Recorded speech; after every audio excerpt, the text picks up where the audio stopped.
అధికార యంత్రాంగం నా డ్యూటీ నాదే అన్నట్టు వ్యవహరిస్తుంటారు కాబట్టి అట్లాంటి వాళ్ళని ముళ్ళుకర్రతో పొడిచేటటువంటి కార్యక్రమమే చంద్రబాబు గారు చేసేది.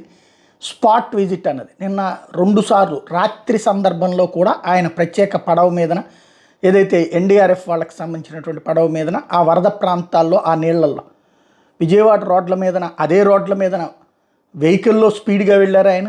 ఇప్పుడు అదే రోడ్ల మీదన బోటు మీదన ఆ ప్రాంతాలు తిరిగారు, అదంతా పరిశీలించారు.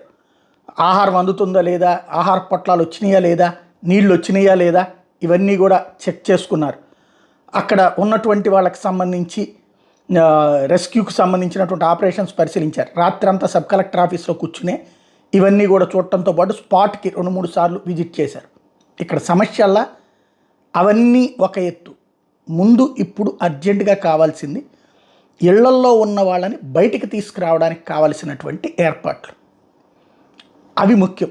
అవసరమైతే ఈ ఎన్డీఆర్ఎఫ్ ఎస్డీఆర్ఎఫ్ వీళ్ళ ఆలోచన ఎట్లుంటుందంటే ప్రమాదంలో ఉన్న వాళ్ళని రక్షించాలని ఉంటుంది. ఇప్పుడు అక్కడ ఇళ్లల్లో ఉన్నవాళ్ళు వాళ్ళ ఆస్పెక్ట్లో ప్రమాదంలో ఉంటుంది, ఎందుకంటే వాళ్ళు వరదల్లో ఉన్నారు, బయటికి ఎట్లా వెళ్ళాలో తెలియని పరిస్థితిలో ఉన్నారు.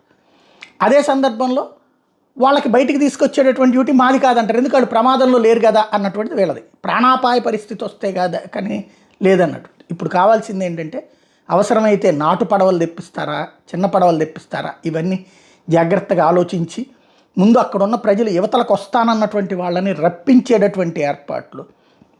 సాధారణంగా పోలవరం ఆ వరదలు చూసినటువంటి వాళ్ళకి తెలుసు, ఎవరన్నా వస్తారా అని అడిగి తీసుకెళ్తారు, డబ్బులు ఇచ్చి మరి వస్తుంటారు వాళ్ళు అవసరమైతే కనుక. అలాంటిది ఏదన్నా ఏర్పాటు చేయడం బెటర్.